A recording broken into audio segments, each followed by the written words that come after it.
한 시간 이어서 Auto Regressive Moving Average ARMA 프로세스를 이해하기 위한 기초 개념들을 설명드리고요. 이번 시간 제이스 오토 코베런스부터 계속 진행하도록 하겠습니다.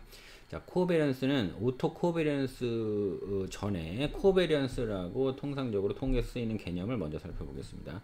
자, 코베런스를 정의하기 위해서는 두 개의 집단이 필요합니다. 자, 두 개의 집단이 필요하고, 자, 예를 들면 X라는 주식의 매일 시계열이라고 칠게요. 그러면 XT 플러스 1 해서 제가 large T만큼 관측을 하면, 자, X라는 주식의 주가가 이런 식으로 관측이 될 것이고, Y라는 주식의 주가도 똑같이 관측이 될 것입니다. 오토 코비런스라는 뭐냐면, 자, X라는 주가가 평균적으로 얼마 정도 수익이 나는지 볼 수 있겠지. 이걸 뮤 X라고 하고, Y라는 주가는 평균적으로 얼마나 나오는지 수익률이 뮤의 Y라고 하겠습니다. 오토 코베런스는 어떻게 되냐면, 각각의 관측치를 일단 놓은 다음에 XT, YT로 놓고, 그 다음에 거기서 자기의 평균을 빼줘요. 자기의 평균을 빼주고, 무슨 얘기냐면 XT에서 얘랑 자기 평균 빼고, 얘랑 자기 평균 빼고, 그런 식으로 해서 하나씩 만들고, 그것과 더불어서 YT 중에 하나를 뽑아서 자기 평균이랑 빼고, 또 다른 애를 뽑아서 자기 평균을 빼서 두 개를 각각 페어를 만들어서 곱해줍니다. 그래서 그것의 기대값 다 더해주면 그게 코베런스가 됩니다. 자, 오토 코베런스라는 건 뭐냐면, 자, 코베런스랑 똑같은데 두 개의 집단이 필요해요. 자, 두 개의 집단은 뭐냐면, 오토 코베런스라는 건 자기 상관이란 뜻이니까, 자기 상관이라는 것은 뭐냐면, 자, 이런 식으로 돼 있을 때 XT와, 자, 예를 들면 여기서 5번만큼 떨어진 5일 후의 주가랑의 관계가 있을 거예요. YT도 자기와 5일만큼 떨어진 주가의 관계가 있을 거예요. 자, 그렇게 되면 제가 이런 식으로 하나의 집단을 살펴보고 이런 식으로 하나의 집단을 또 구했어요. 그래서 두 개의 집단이 생겼네요. 그죠? 자, 두 개의 집단이 생기고, 자, 그 다음에 얘와 얘도 5일만큼 차이 나는 애가 있을 거예요. 그죠? 그다음 얘와 얘도 5일만큼 차이 나는 애. 이런 식으로 하면 5번씩 차이가 나는 것들을 전부 다 확인을 할 수가 있습니다. 여러 가지 페어가 있겠죠. 자, 그렇게 되면, 자, 오토 코베런스, 제가 감마, 자, 예를 들면 J1만큼 떨어진 오토 코베런스는 어떻게 정의를 하냐면, XT를 구하고, 그 다음에 XT에서 J1만큼 떨어진 날짜의 데이터를 잡습니다. 이걸 잡고, 그 다음에 J1만큼, 여기서는 5일만큼 떨어진 이 데이터를 잡습니다. 그 다음에 얘네들의 평균이 있을 거예요. 자, 첫 번째를 제가 샘플링을 여러 번 했을 경우에 이런 식으로 나올 것이고, 샘플 여러 개 뽑으면 그 샘플의 평균이 있을 것이고, 그 다음에 J만큼 떨어진 데이터를 쭉 잡으면 걔네들 각자의 또 평균이 있을 거예요. J라고 하겠습니다. 자, 이런 식으로 해서 곱한 다음에 기대값 이렇게 넣으면 이게 오토 코베런스입니다. 이 직관적으로 오토 코베런스가 측정하고자 하는 건 뭐냐면, XT가 막 변화가 있을 때 그 XT와 5일 상관에 있는 데이터도 막 변동을 할 거예요. 관심 있는 건 뭐냐면, XT가 올라가는 날도 있고 내려가는 날도 있다. 그런데 그 5일 전의 데이터는 XT가 올라갈 때 같이 올라가는 경향이 있느냐, 아니면 얘가 올라갈 때 얘는 반대로 가는 경향이 있느냐를 측정하는 것이고, 오토 코베리언스가 양의 값이라는 것은 오늘 데이터와 J번째 데이터가 같은 방향으로 움직인다는 뜻하고, 오토 코베런스가 마이너스라는 것은 두 개의 데이터가 반대로 움직이는 경향이 있다. 이렇게 직관적으로 이해를 하시면 되겠습니다. 자, 그래서 코베런스에 대해서 잘 알려진 팩트, 이것은 지금 현재 강의에서는 따로 증명하지 않고 일반적인 통계책에 다 나와 있는 개념이기 때문에, 자, 코베런스가 X라는 Y의 두 집단에 대해서 코베런스를 구하게 되면 원래 정의는 뭐냐면, X랑 자기의 평균하고 Y랑 자기의 평균을 각각 곱해서 기대값을 내주는 것인데, 이것은 무엇과 같다고 증명이 되냐면, X랑 Y를 곱해요. 그 다음에 기대값을 구하는 거 하고, X의 기대값, Y의 기대값을 각각 곱해서 빼주는 것과 코베런스가 같다고 증명이 되어 있습니다. 자, 그래서 그 관계를 일반화하게 되면, 자, 식 3-11 같은 관계가 나옵니다. 자, 제가 J만큼 떨어진 J만큼의 갭이 있는 오토 코베런스를 구하려면, 자, 오토 코베런스 값하고 j만큼 떨어진 것을 구하려면 자 x의 t하고 뭐가 필요죠? x의 t 마이너스 j가 필요하고 그 다음에는 t 일자의 평균이 필요하고 t 마이너스 j 일자의 평균이 필요한데 그것을 어떻게 쓸 수 있다? 이 관계를 이용을 하면 xt와 xt 마이너스 j를 곱한 것 각각의 곱한 것을 기대값을 구하고 그 다음에 x의 xt 날짜의 기대값 x의 t 마이너스 j 날짜의 기대값을 구하면 됩니다. 자 그런데 x라는 거나 xt 마이너스 j라는 것은 여러 숫자를 구할 수 있기 때문에 여러 변수가 나올 수 있기 때문에 기대값을 구하기 위해서는 다음과 같은 계산을 하게 됩니다. x의 t가 어떤 xt가 나올지 몰라요. 거기다가 xt가 나올 수 있는 확률을 곱한 다음에 xt가 여러 개가 있기 때문에 그 모든 xt에 대해서 마이너스 무한대부터 플러스 무한대까지 이것이 xt의 기대값입니다. 그죠? 이렇게 자 뭘 생각하시면 되냐면 제가 동전을 던졌는데 위아래가 나오고 이 위가 나오면 100원 밑에가 나오면 마이너스 100원이고 이것은 2분의 1 2분의 1의 확률입니다. 기대값 어떻게 구하죠?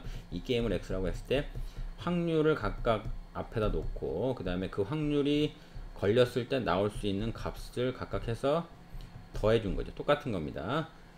확률을 앞에다 곱하고 그 확률이 나왔을 때 나오는 값을 곱한 다음에 다 더해주는데 여기서는 그런 가능성이 두 개밖에 없지만 여기서는 무한대로 많은 가능성이 있으니까 그거 전부에 대해서 다 더해주면 그것이 기대값이 됩니다. 자 그래서 그런 식으로 계산을 하면 여기 하늘색으로 표시한 부분 여기서는 xt와 xt-j가 나오고 그게 나올 확률이 지금 f의 xt-j로 나오고 xt와 xt-j가 여러가지 가능성이 있기 때문에 그것을 마이너스 무한대부터 플러스 무한대까지 하면 되고 xt는 이렇게 구하고 xt-j는 자주색으로 표시를 한 게 결론적으로 3-11이고 이것은 오토 코베런스 j스의 오토 코베런스를 일반화 함칙이다 이렇게 확인을 하시면 되겠습니다.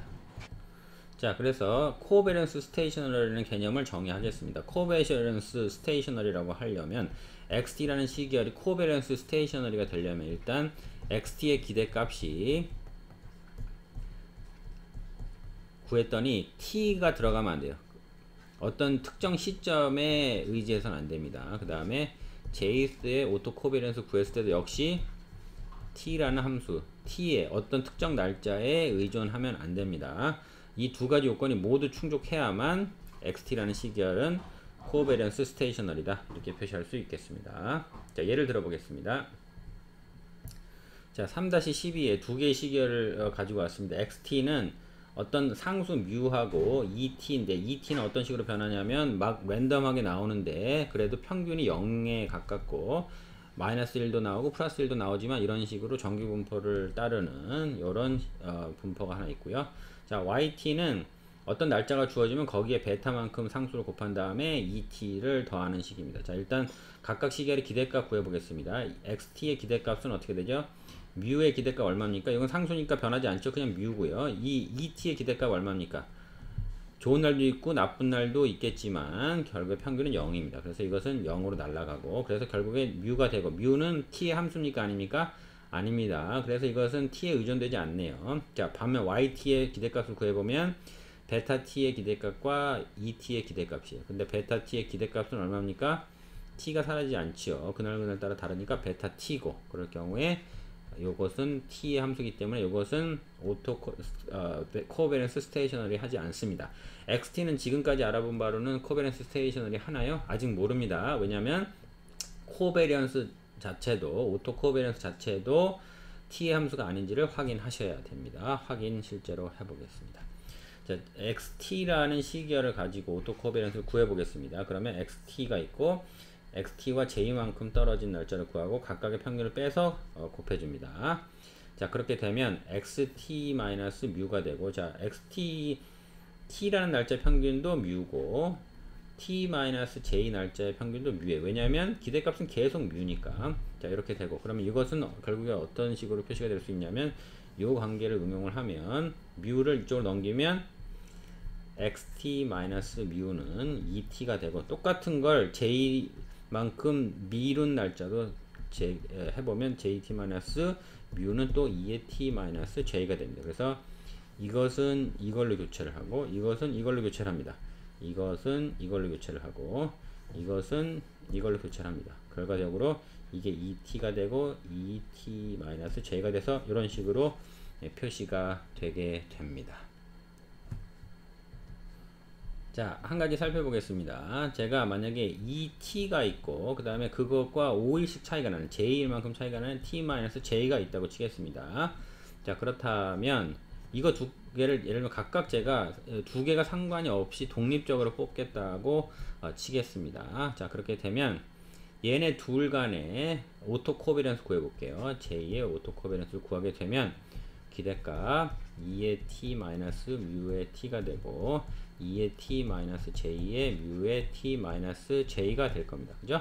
자, 그런데 2의 t나 2의 t 마이너스 j는 전부 다 기대값이 얼마입니까? 0입니다. 이거 0, 자, 이거 0이에요. 자, 그래서 2의 t에 2의 t 마이너스 j만 남게 되고, 자, 이게 오토 코비런스가 뭡니까? t라는 날짜의 변수가 막 움직이고 t-j 변수가 막 움직일 때 이게 같은 방향인지를 잰다고 말씀을 드렸어요. 이 경우에 저희 가정은 뭡니까? 2의 t라는 애는 각각 서로 방향이 상관이 없다. 무슨 얘기냐면 오토 코비런스가 0이라고 가정을 하겠습니다. 자, 이 가정을 적용을 하면, 여기 적용을 하면 이것은 t와 j가, 여기 약간 잘못했습니다. j가 0이 아닐 경우에는 오토 코베런스가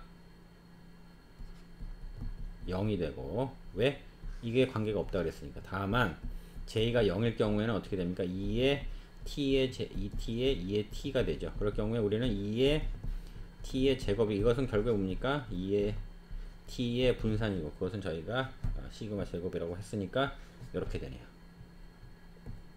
자, 그렇게 돼서 정리하면 j가 0이 아니면 오토코비런스 0이고, j가 0이면 이것은 그냥 시그마의 제곱이니까 결국에 어떤 경우에도 t를 포함하지 않네요. 결론적으로 xt는 기대값도 t를 포함하지 않고 오토코비런스도 t를 포함하지 않습니다. 따라서 xt는 코베런스 스테이셔너리 하다라고 정의될 수 있겠습니다. 자, 세 번째 개념, 에르고딕하다는 어떤 시계열이 에르고딕하다는 뜻 살펴보겠습니다. xt가 자, 에르고딕 하다고 하는 경우를 어떤 경우인지 살펴보겠습니다. 자, 3-6에 나온 이게 population이 무슨 얘기냐면 아주 먼 과거부터 아주 먼 미래까지 전부 우리가 어떤 특정한 시계열을 생각할 때 그 전체, 예를 들면 어떤 주식 XT를 뽑았을 때 그 주식이 생성된 날부터 그 주식이 소멸하는 날까지, 예를 들면 그 회사가 더 이상 존재하지 않는 날까지 모든 데이터를 다 가지고 있는 경우가 이게 population이라고 하고, 우리는 예를 들면 짧은 인생을 살기 때문에 그 중에 어떤 특정한 부분만 보게 됩니다.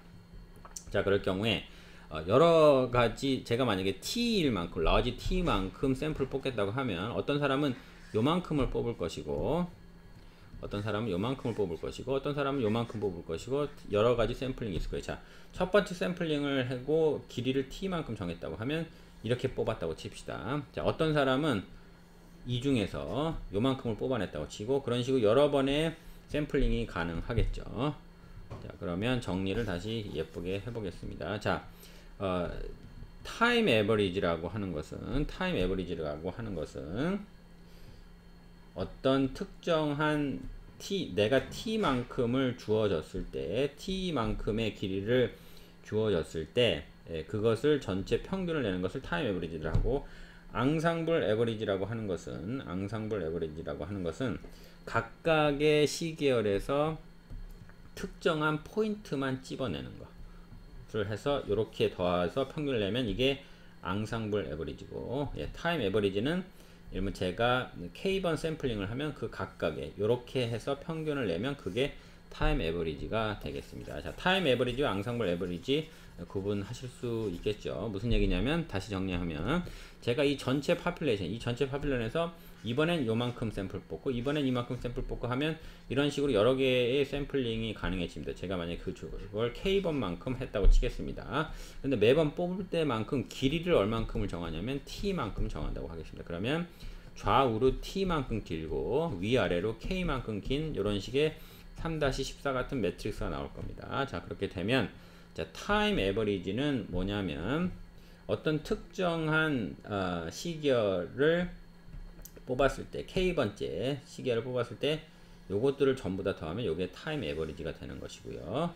반대로 요 어떤 특정한 각각의 시계열 중에 나는 3일치만 볼 거야. 나는 4일체 데이터만 볼 거야. 해서 그 각각의 샘플링의 특정한 날짜치만 꼽으면 그게 앙상블 에버리지가 되는 것입니다. 자, 요게 타임 에버리지, 요게 앙상블 에버리지 되는 겁니다. 에르고딕하다는 것은 뭐냐면 타임 에버리지를 내건 앙상블 에버리지를 내건 그 두 개의 평균이 똑같다면 그런 경우에 자, 요 관계가 성립하면 타임 에버리지와 앙상블 에버리지가 똑같다면 그런 시계열 XT를 에르고딕하다 라고 정의를 합니다. 자, 마지막으로 화이트 노이즈 프로세스 알아보겠습니다. 어떤 프로세스인데 예를 들면 ET라는 애를 계속 뽑을 거예요. ET 그 다음날 또 ET 또 하나 뽑고 그 다음날 또 ET 뽑고 쭉쭉쭉쭉 해서 계속 뽑아요. 이런 식으로 했을 때 이렇게 뽑아내는 애들이 어디서 예를 들면 그렇게 해서 결론을 내보겠습니다. 자, ET를 뽑았더니 어떤 날 뽑았더니 0이 나왔어요. 자, 어떤 날 뽑았더니 마이너스 1이 나왔어요. 여기 마이너스 1 하나 있고요. 그 다음날 또 뽑았더니 또 0이 나왔어요. 그 다음날 또 뽑았더니 플러스 1이 나왔어요. 이런 식으로 해서 빈도수를 쭉 해서 요 빈도수 하면 주로 0이 나오고 좌우로 대칭인 이런 분포가 나오더라 라고 하게 되면 기대값이 얼마입니까? 평균적으로 0이죠. 자, 그리고 이것도 잘못됐습니다. 베어런스가 없는 것은 아니고 어떤 상수의 베어런스가 나오게 되고 그 다음에 더 제일 중요한 것은 얘와 얘와는 각각 독립이다. 아까 코베런스 ET하고 J만큼 떨어진 애를 이렇게 코베런스를 구하면 expectation E와 T와 E의 T 마이너스 J가 되었고 이것이 0이란 뜻은 뭡니까? 얘와 얘와는 각각 별개로 움직이는 얘가 위아래로 움직이는 것과 얘와 위아래로 움직이는 것은 관련이 없다는 뜻이고 예, 그럴 경우에 이 두 개가 다르다면 T와 J가 시점이 다르다면 그걸 두 개를 곱한 것은 0이고 이것은 결국에 뭡니까? 감마의 J번째 오토코비런스가 0이란 뜻과 같습니다. 자, 이런 식으로 특성을 갖는 프로세스 ET를 특별히 우리는 화이트 노이즈 프로세스라고 하고 자, 이것의 특징은 뭡니까? 좋은 날도 있고 나쁜 날도 있는데 우리가 예측할 수는 없습니다. 그렇지만 이게 장기적으로 되면 좋은 날도 있고 나쁜 날도 있어서 각각가 상쇄돼서 결국에는 별 의미 없는 데이터가 된다. 별 의미 없다기보다는 평균 0인 데이터로 수렴한다. 이런 식으로 정리를 하면 되겠습니다.